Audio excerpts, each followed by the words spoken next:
بسم اللہ الرحمن الرحیم۔ السلام علیکم ورحمۃ اللہ وبرکاتہ۔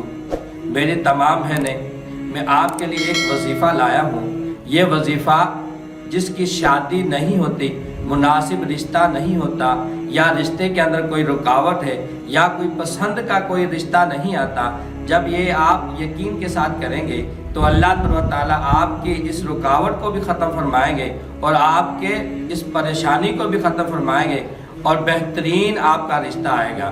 یاد رکھیے، ہم نے ایک جگہ لکھا ہوا پڑھا تھا کہ ایک بزرگ جب اپنے گھر کے اندر آئے، آپ نے کھانا جب شروع کیا تو آپ کی اہلیہ نے بتا دیا کہ ہماری بچی جوان ہو گئی ہے۔ تو اس بزرگ نے کیا کیا، وہ جو لقمہ توڑا تھا وہ سالن کے اندر جب ڈبویا تھا تو اسی ہی جگہ پر رکھ کر اوپر سے پلیٹ ڈھانپ کر اور جو ہے نا گھر سے باہر نکل گئے۔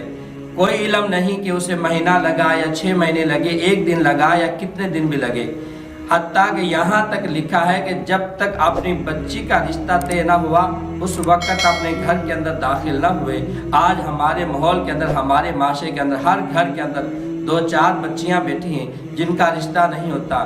کافی جگہ پر تو ماں باپ کو اپنی بچی کی بھی ٹینشن بھی نہیں ہوتی اور پریشانی بھی نہیں ہوتی کہ ہمارے گھر کے اندر بچی جوان ہو گئی، ہم نے اس کا رشتہ کرنا ہے۔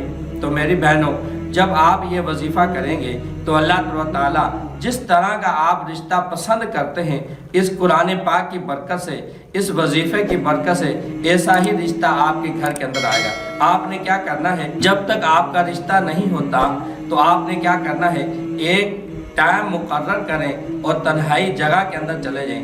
آپ سب سے پہلے اچھی طرح وضو کریں، وضو کرنے کے بعد 2 رکعت نماز نفل ادا کریں۔ اور یہ جو عمل میں بتا رہا ہوں یہ صحابہ اکرام کا عمل تھا، آپ علیہ السلام نے بتلایا اور صحابہ اکرام نے یہ بات لکھی ہے کہ ہمیں کوئی بھی پریشانی ہوتی تھی، صرف ہم 2 رکعت نماز نفل ادا کرتے تھے اور خدا سے دعا مانگتے تھے تو اللہ تعالیٰ ہماری پریشانی کو دور فرماتے تھے۔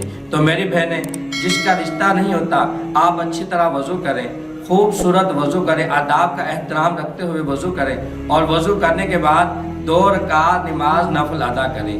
کوئی وقت مقرر نہیں، صبح کا ہو یا دوپہر کا ہو یا رات کا ہو، بہتر وقت رات کا ہے کہ بندہ تنہائی کے اندر ہوتا ہے، کوئی شور شرابہ نہیں ہوتا۔ آپ نے وضو کرنے کے بعد 2 رکعت نماز نفل ادا کرنی ہے۔ نماز نفل ادا کرنے کے بعد پھر آپ نے جو ہے سورہ طٰہٰ 21 مرتبہ پڑھنی ہے۔ کتنی مرتبہ؟ 21 مرتبہ پڑھنے کے بعد پھر خدا سے دعا مانگے۔ اللہ تعالیٰ اس کلام پاک کی برکت سے اللہ تعالیٰ جس طرح کا رشتہ آپ مناسب سمجھتے ہیں، اسی طرح کا اللہ تعالیٰ آپ کو رشتہ عطا فرمائے۔